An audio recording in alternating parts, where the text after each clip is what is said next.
In the 11th century, the spiritual landscape of the Islamic world was fracturing.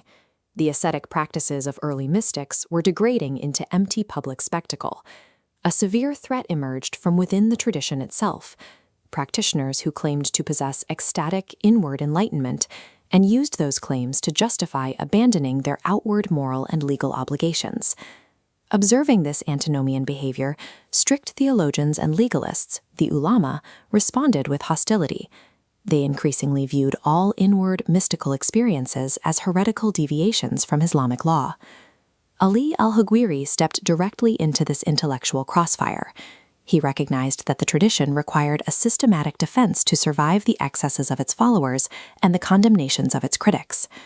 Writing in the Eastern Islamic world, between Ghazna and Lahore, al-Hujwiri set out to codify the boundaries of legitimate mysticism. Al-Hujwiri's Kashf al-Mahjub is a defensive theological manual built to prove that esoteric mysticism and exoteric law must function as a single unit. The title translates to the revelation of the mystery.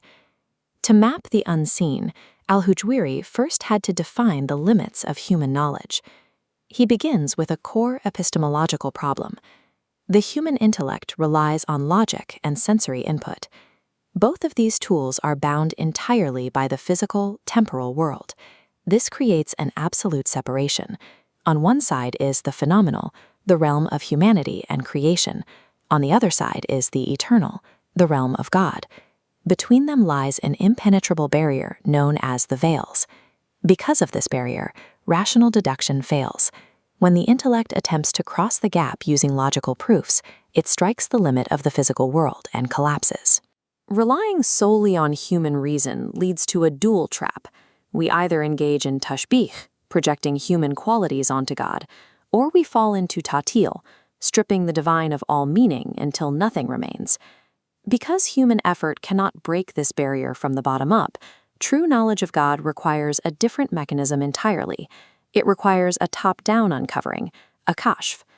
Al-Hujwiri terms this top-down mechanism marifat, or true gnosis. It is a form of knowing that bypasses human reason completely. However, gnosis does not arrive easily. The human heart is blocked by two distinct types of veils. The first is rain, the veil of essence. This represents a permanent blindness. Al-Hujwiri compares it to the innate darkness of a stone. No amount of effort or polishing will ever turn a stone into a mirror. The second is gain, the veil of attributes. Unlike essence, attributes are temporary and subject to change. Think of gain as rust on an existing mirror. The rust is an adventitious layer, an external buildup that obscures the innate brightness of the glass beneath it. Divine guidance acts as the polisher. It removes the rust of human attributes, the ego, the worldly desires, so the underlying heart can properly reflect the eternal. Because this veil of attributes can be altered, Sufism operates as a methodological practice.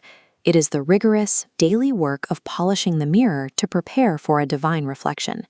How exactly does an adept polish the mirror of their attributes? Al-Hujwiri provides a precise structural map. The first half relies on human effort, the sequence of maqamat, or stations. These stations, including repentance, renunciation, and trust, are earned through grueling ascetic practice. A practitioner must master one station completely before standing on the next. But the steps alone are insufficient. The second half of the system consists of divine grace, known as al-wal, or states. States are the exact opposite of stations. They descend from God. They cannot be forced, they cannot be earned by human action, and they are inherently transient. They come and go without warning. This creates a deliberate tension. A practitioner must relentlessly grind through the discipline of their stations, fully aware that true enlightenment only arrives unpredictably through states. Al-Hujwiri's genius lies in locking these two concepts together. Praxis is the collision of sequential human discipline, preparing a landing pad for unearned divine grace. As the adept progresses through this system, they approach the ultimate goal of the Sufi path, mystical union. It is also the point of maximum theological danger. At the summit, the practitioner experiences fana, annihilation, and baka, subsistence in God. This invites severe orthodox critique. Detractors argue that annihilation implies humans physically merge with God. In Islamic theology, this concept of physical incarnation, or hulul, is an explicit heresy. Al-Hujwiri defends the practice by establishing a precise boundary. Fana is the annihilation of human attributes, our self-will and personal desires. It is not the destruction of the human essence. Gold remains gold, and earth remains earth. The phenomenal and the eternal never physically mix. He defines orthodox union as the absolute concentration of the servant's thoughts and will upon God, to the exclusion of all other things. By redefining annihilation as a transformation of will rather than a transformation of substance, al-Hujwiri safely insulated ecstatic Sufism within the strict boundaries of Islamic monotheism. The mystic who achieves this union reaches a state of intoxication. They are entirely absent from themselves and entirely present with ad. But al-Hujwiri issues a critical caveat. Intoxication is a valid state, but it is not the endpoint. The adept must eventually return to sobriety. Sobriety means returning to the physical world. It requires engaging with society and, crucially, maintaining a purified adherence to the obligations of Islamic law, the Shariat. We can see this in the final architectural model of his theology. The wide, heavy foundation is the Shariat, the law.